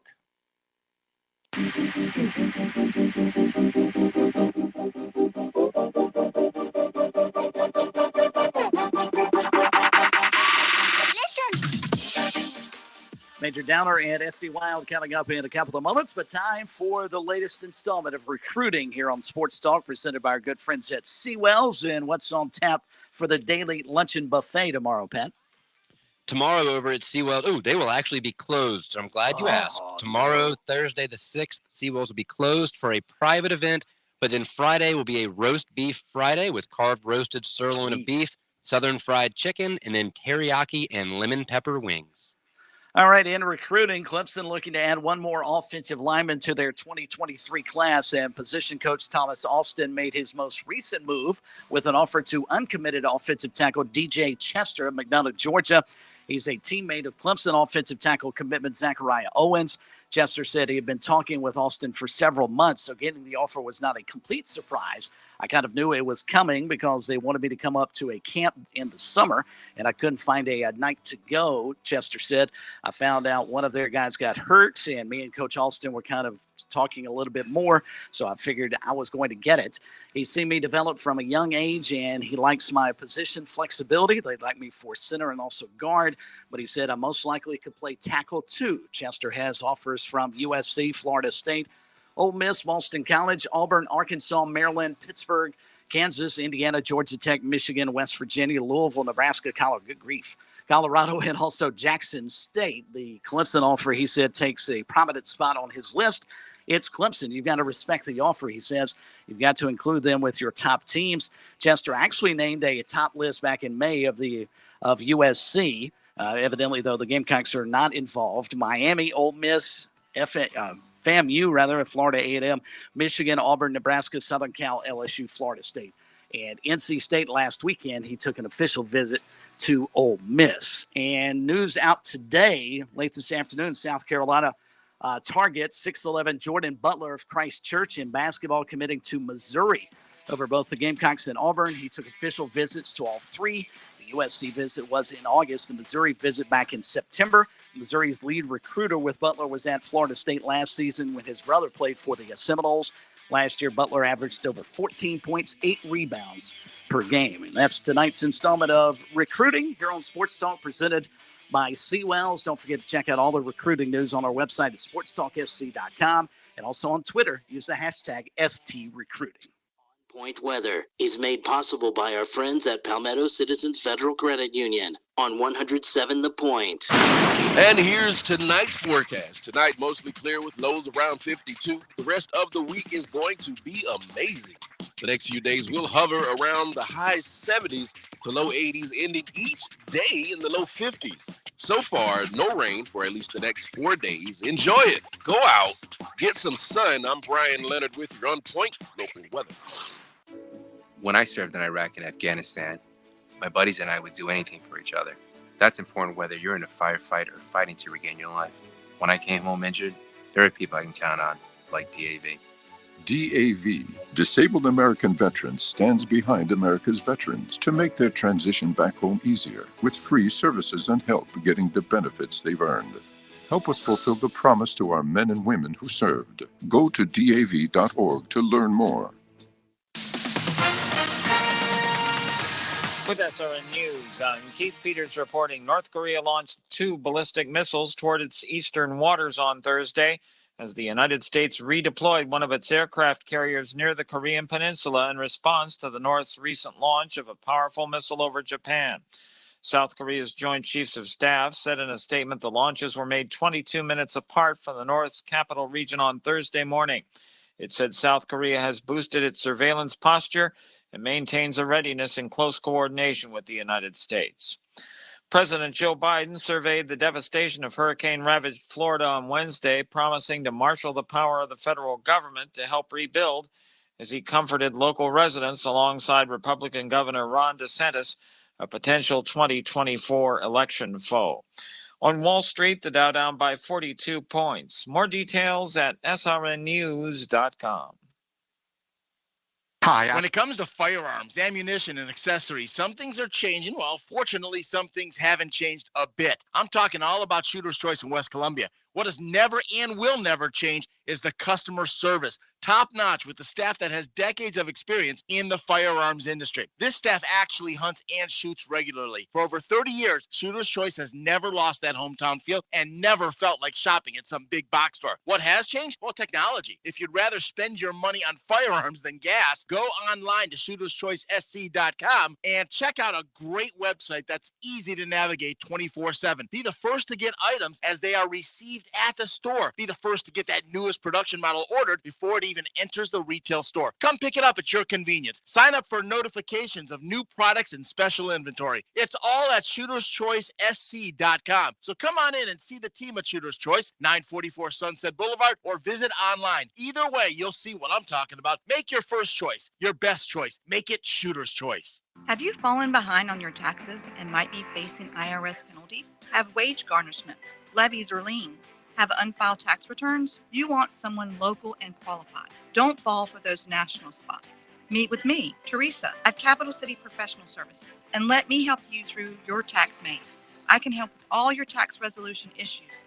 There are options to get you back on track. Call Capital City Professional Services, 400-8683. That's 400-8683. Hi, honey. I love fall. Cooler weather, football games, the fair. I can't wait. Yes, but I dread all the other things that come with it, like the flu. No one likes that, but luckily we have True Pharmacy. What can they do? Just a quick visit to their website at truerxsc.com, and we can make an appointment to get our shots at our convenience. So no waiting in the doctor's office or in line? Nope, quick and painless. Well, what are we waiting for? Let's make that appointment. True Pharmacy, online at truerxsc.com, and 2 locations, West Columbia and Divine Street.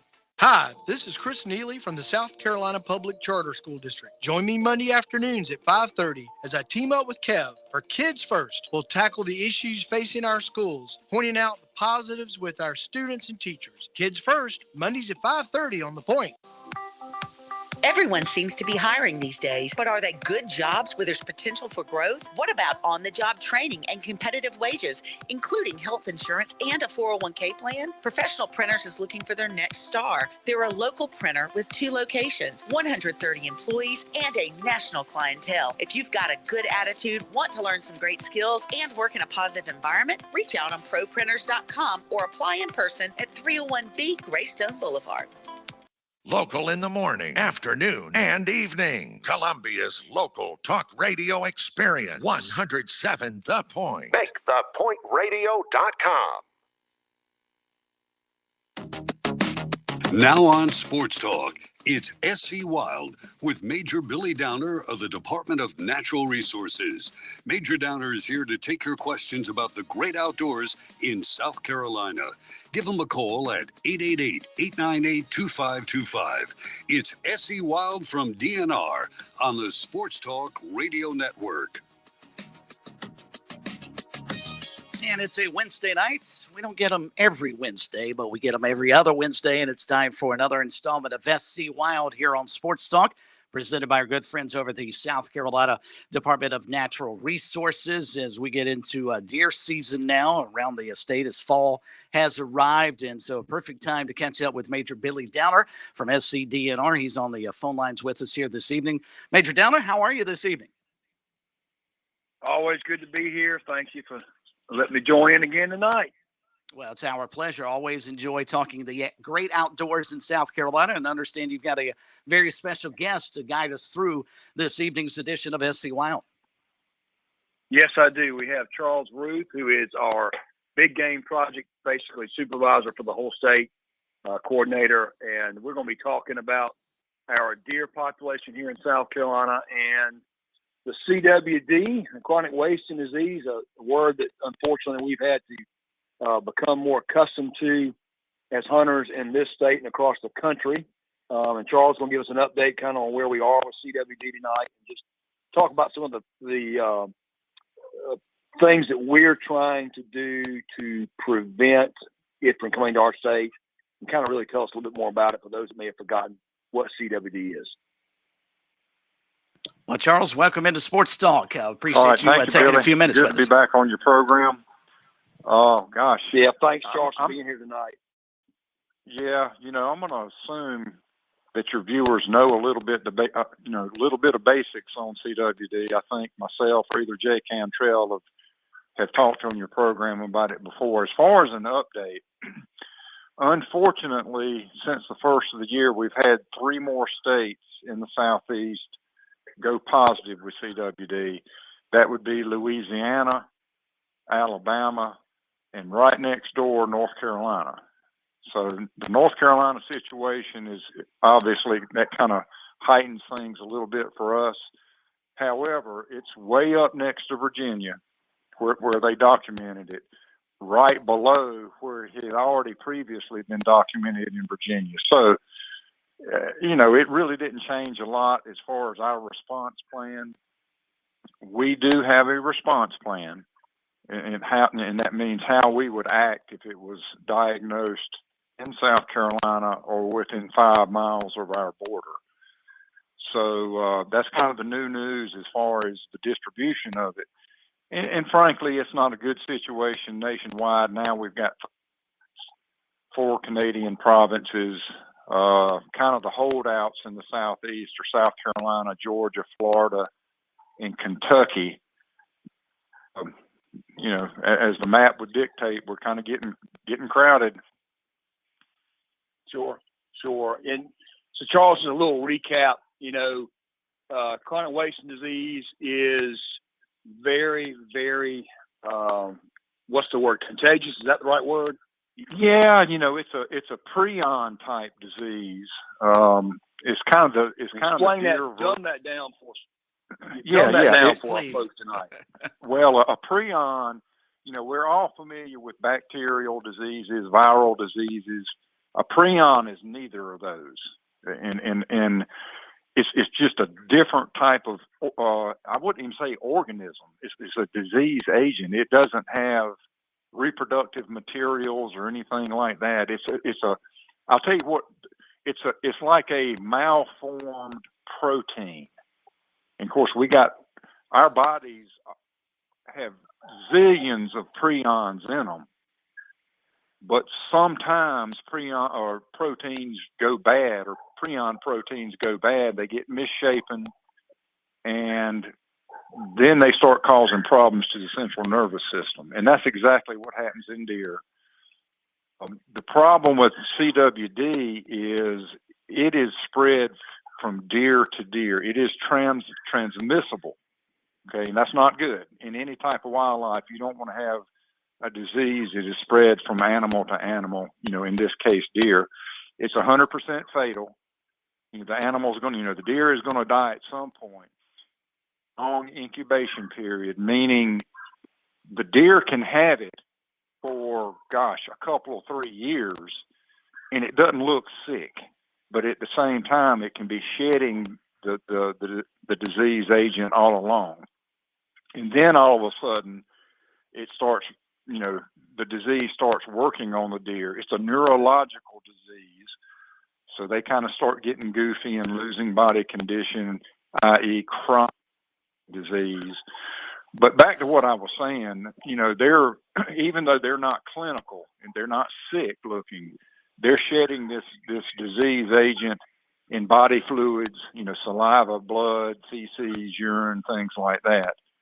And then, and other deer can pick it up, but it's 100% fatal. It may take several years for the animal to get sick and die, but they're going to die eventually. Right. And so I don't mean to interrupt you. I want to make a point here. Charles, this is why when you say urine and body fluids is why, case in point, that we had the ruling come out in our state regulation about doe urine, correct? Yeah, absolutely. Over-the-counter doe urine. Yeah, and to the point, what have we done here in South Carolina to try to help prevent this disease? You're exactly right, Billy. Regulation doe urine. Yeah, go ahead. Go ahead. We're both doing it. Go ahead. Yeah, the natural deer urine, deer lures are prohibited from use. Now that doesn't prohibit stores from selling it, because that's commerce, and DNR doesn't regulate commerce. But the use of them in a hunting situation is prohibited. People, if they want to use what I call it, doe pee, that's what I call it. There's tons of synthetic versions of it. In fact, that's where the scent market is moving in the synthetic direction, just because of CWD. So that's one thing we've done, Billy. The other one is the carcass parts importation regulation, and what that's all about. And we've tried to do a bunch of messaging about that. In fact, if any deer hunter, you've all got to have deer tags. If you look at the messaging on the envelope, your deer tags come in. We've been doing it for a couple of years. Virtually all states have the same type or similar regulations, in that there's only certain carcass parts. Let's say you go to Kansas, which is a CWD state, and you harvest a deer. You can't just throw it in the back of your truck and bring it back. You can bring it back, but you can't bring the skull with the brain, the backbone with the spinal cord. The deer has got to be quartered or boned out. If it's a trophy type buck, you need to have it caped out there. Just bring the clean skull cap back with the cape. The skin is not a problem. And the skull cap's not a problem as long as all the brain matter's been removed, because we focus on the thing I think people need to understand, I want to remind them that it's the spinal cord, the brain, That is where the prions live. Yeah, nervous So that's tissue. got to be removed. Yeah, and there's some other parts, eyes and spleen and stuff that really, people aren't going to be bringing back anyway. But I'll tell you something else, Billy. If hunters are hunting in other states, they need to check the regs in the other state, because if they're hunting in a CWD state, they may be actually limited within that state where they can transport carcasses, not just across state lines. And see, now that North Carolina has diagnosed CWD, we don't have that ability. In other words, a South Carolina hunter or a hunter from South Carolina that goes to North Carolina and kills a deer, he can't just bring it back to a processor in South Carolina.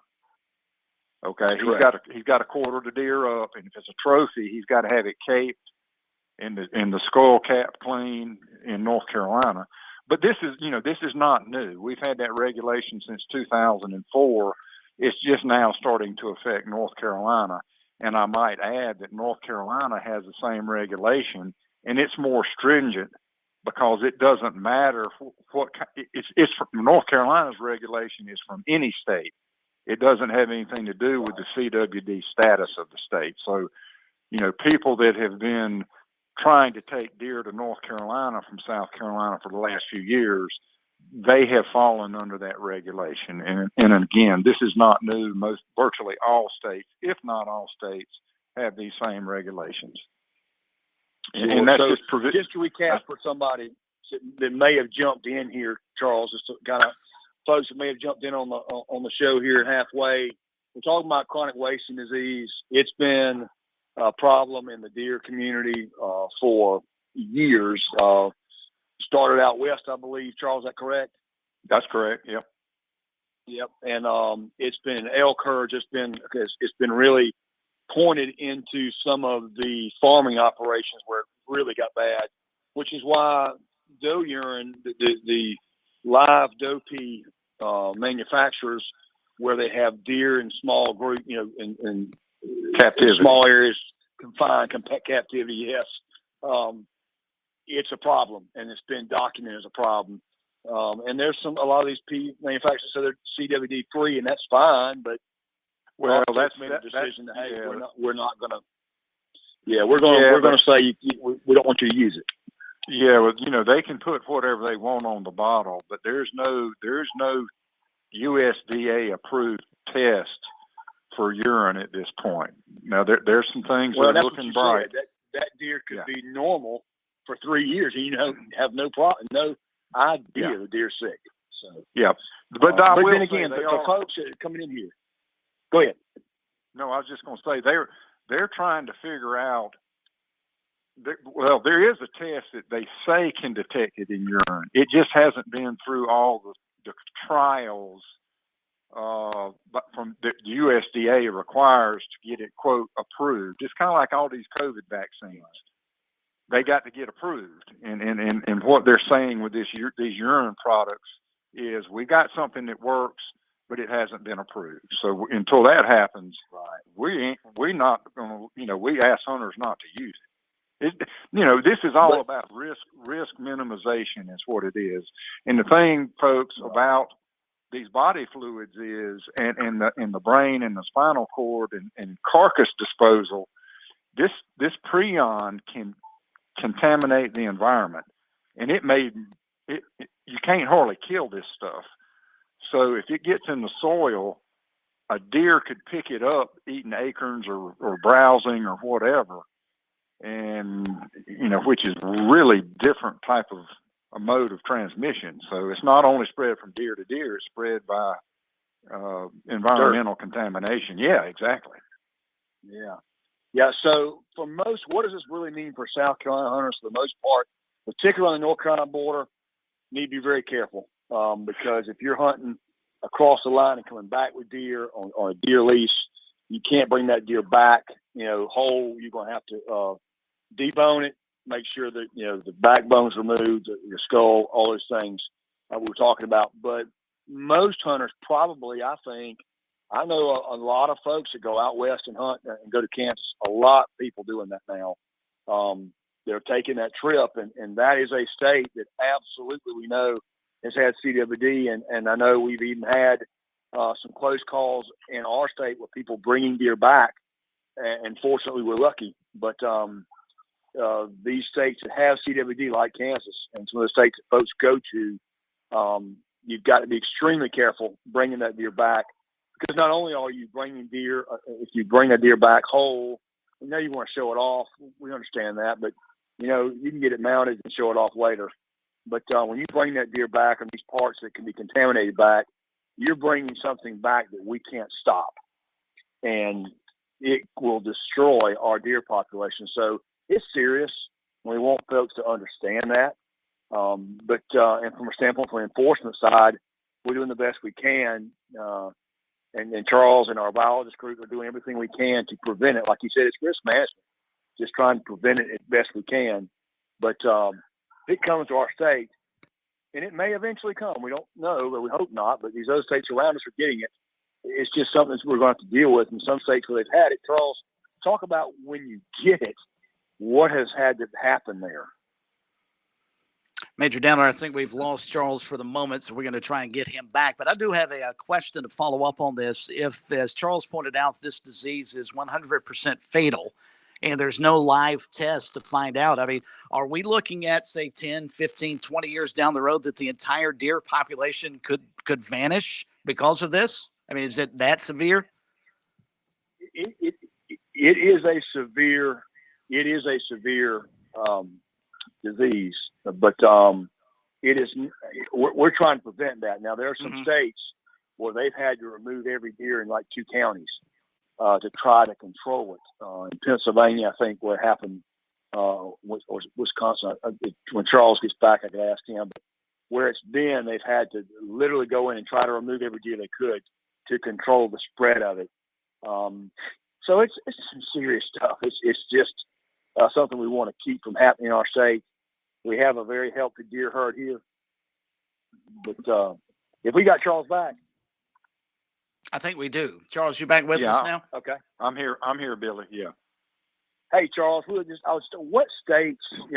Talk about states that go hunting, and we're talking about the states where I know Wisconsin was. Wisconsin, Pennsylvania had it so bad they had to try to kill every deer in 2 counties. They tried to. Well, yeah, I mean, here's what I'll tell you. Wisconsin was the first state, Billy, east of the Mississippi, and that was back in 02, 03. Prior to that, really prior to the turn of the century, it was a Western disease. It was out of sight, out of mind here in the east. But when Wisconsin popped, everybody went, "Oh my goodness!" And they probably did something that, in hindsight, they shouldn't have done it. But they were like, "Okay, we've got the disease in this area. We're going to send sharpshooters out. We're going to try to just eliminate the deer in this area." And that didn't sit real well with the public. And really, no other state has taken that tact. There are some states that do some sharpshooting, but not with the intent of trying to kill all the deer in that area. They're just trying to keep the deer population down, to prevent, deer from coming in such contact with each other.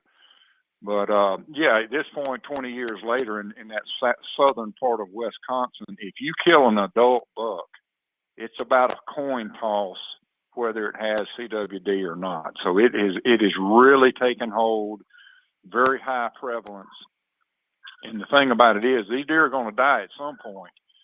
And it looks like, though, interestingly, they're not finding lots and lots of dead deer, because it looks like through research and so forth that deer that have CWD, even though they may not look sick, they're not 100% deer. They are 80% deer, so they're not as vigilant. And we all know how deer, they've got very good senses. And it looks like predation and human hunters are killing these deer before they actually start getting goofy and stumbling around. But that said, we know that it's 100% fatal, and we're going to start to see over time some of these deer populations in high CWD areas really start to fall off. And one thing I'd tell the listeners is when you start talking about CWD, you got to think slow roll, because nothing is fast about CWD. It just takes a long time, but eventually it's going to show itself in the United States with declining deer populations where you've had it for a long time. You know, I'm convinced of it, and the experts are as well. So, you know. But again, we in our state, we've got a healthy population. Yeah, and one thing we haven't made clear tonight, Billy, we have not diagnosed it here in South Carolina. Georgia hasn't, Florida hasn't, Kentucky hasn't. Unfortunately, North Carolina has, but it's up next to the Virginia border.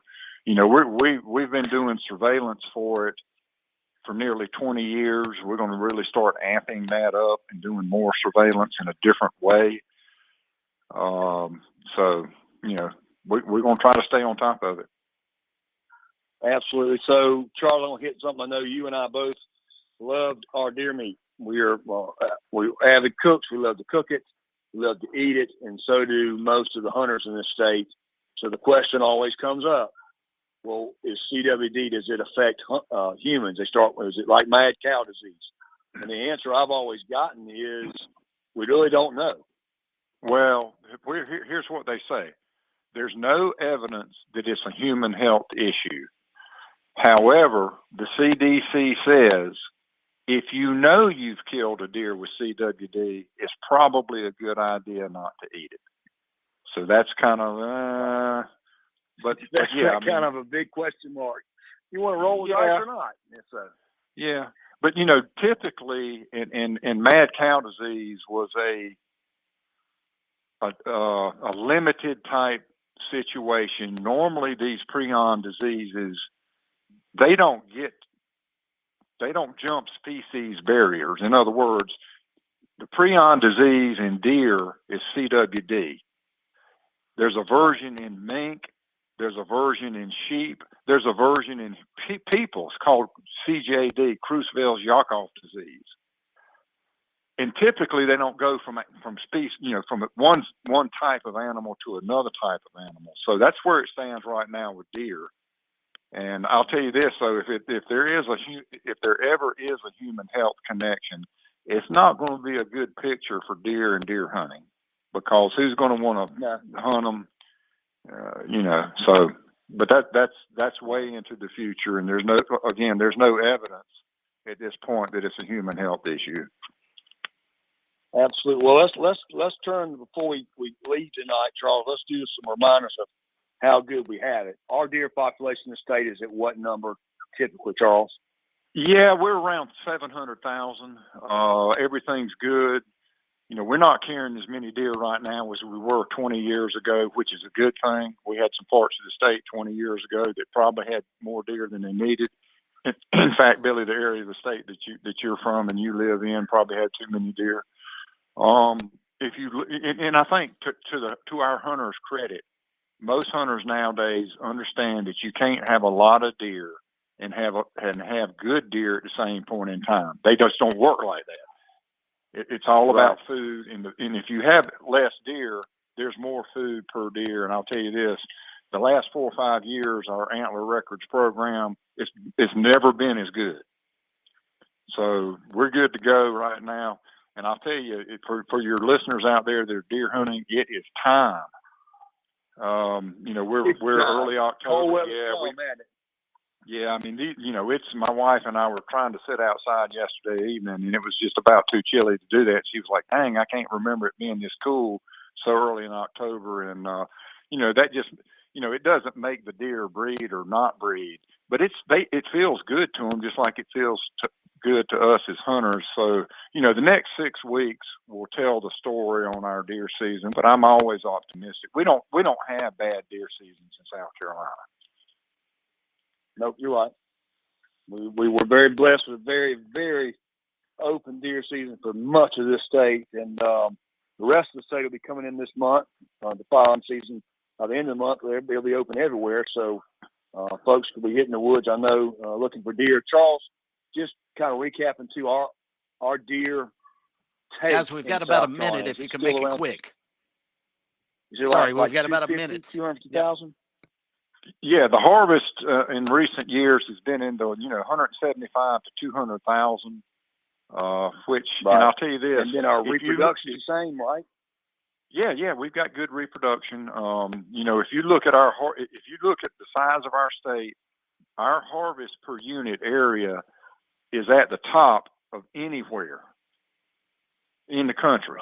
I mean, we've got good deer habitat. Our deer aren't the biggest, but we can grow a bunch of deer, and our hunters benefit from it.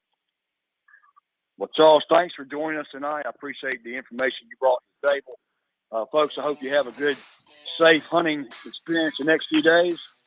Remember, if you go deer hunting, one of the biggest things we want to remind you to do is make sure that you identify your target, what lies beyond it before you pull that trigger. Because once you pull the trigger, you can never call that shot back. So be safe, enjoy hunting in our great state, and enjoy this cool weather. Major Downer, thank you. Good words to end the program. Folks, hope you enjoyed this Wednesday. We'll be back with Phil tomorrow night, 6 o'clock for Sports Talk. Weekdays from 7 to 9 on The Point. It's Kev and Brian in the morning. The news, the traffic 4 times an hour, and your daily forecast. Topics to wake you up, topics to make you smile and laugh. Hope you'll join us. The Point. WQXL Columbia, W264DF. From the Bart Fireside Studio, the solution for keeping you warm this winter. This is 107 The Point. News this hour from townhall.com. I'm Keith Peters reporting.